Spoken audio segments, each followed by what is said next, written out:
बर्तमान बड़ खबर यही सब जिले में किसी घंटा बर्षिब कालबैशाखी अलर्ट जारी। भुवनेश्वर राज्य में कालबैशाखी नहीं अलर्ट जारी होगी। आसंता 2 दिन जाए राज्य विभिन्न स्थान में कालबैशाखी प्रभाव देखा मिले। यार भितर आज 7 जिला को हाई अलर्ट जारी कराई। आगामी कई घंटा राज्यर यह जिला मान कालबैशाखी नहीं सतर्कता जारी कराई। किसी घंटा भितर 7 जिला केन्दुझर, झारसुगुड़ा, सुंदरगढ़, नुआपड़ा, बरगढ़, देवगढ़, नवरंगपुर कालबैशाखी सामान रही। कुआपथर वर्षा सांग घड़घड़ी और 30 ରୁ 40 बेगर पवन रहा सामान रही। पाणीपाग विभाग सूचना अनुसार आउ 2 दिन राज्य में कालबैशाखी प्रभाव रैशाखी प्रभाव राज्यर उपकूलवर्ती जिला गुड़िक पार तलमुआ होती।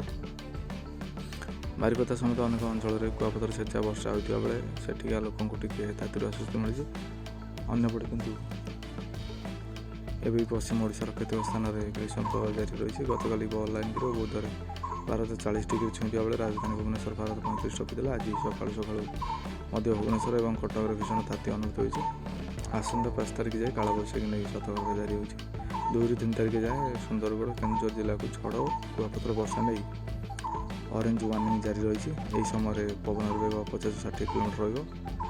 मयूरभंज, देवगढ़, अनुगुल, संबलपुर, झारसुगुड़ा, बरगढ़, बौद्ध, सुवर्णपुर, बलांगीर, नुआपड़ा, कलाहांडी, कंधमाल, रायगड़ा, गजपति, कोरापुट, नवरंगपुर जिला को झड़ वर्षा नहीं येलो वार्निंग रही। यही समय पवन वेग 30 ରୁ 40 किलोमीटर रही। बर्तमान बड़ खबर 5 जाए कालबैशाखी यही सब जिले में प्रबल बर्षिब।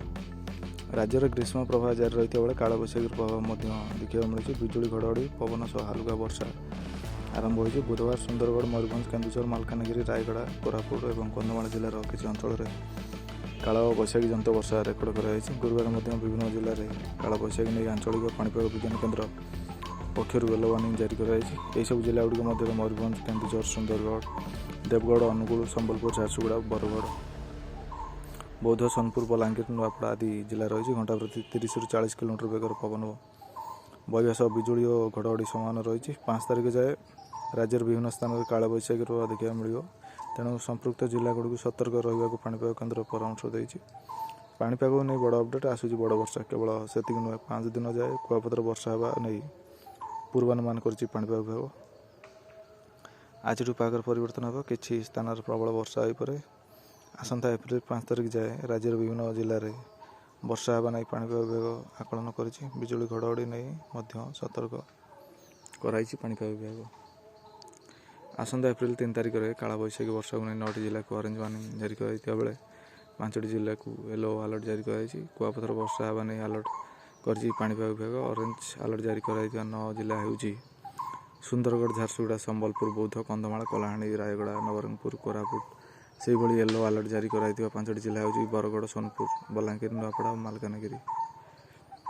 से भली एप्रिल 4 ରୁ 5 तारिख जाए उपकूलवर्ती जिला गुड़िक प्रबल वर्षा होबार संभावना रही। प्रबल वर्षा और पवन सह कुआपथर वर्षा होगा नहीं 8 जिला को ऑरेंज अलर्ट जारी कराई। से 12 जिला को येलो जोन में रखा जाइए। ऑरेंज अलर्ट जारी कराई 8 जिला हेउछि मालकानगिरी, कोरापुट, रायगड़ा, अनुगुल, केन्दुझर, मयूरभंज, भद्रक, बालेश्वर। से येलो जोन में 12 जिला हेउछि गंजाम, गजपति, कंधमाल, बौद्ध, नयागढ़, खोर्धा, पुरी, ढेंकानाल, जाजपुर, कटक, केन्द्रापड़ा।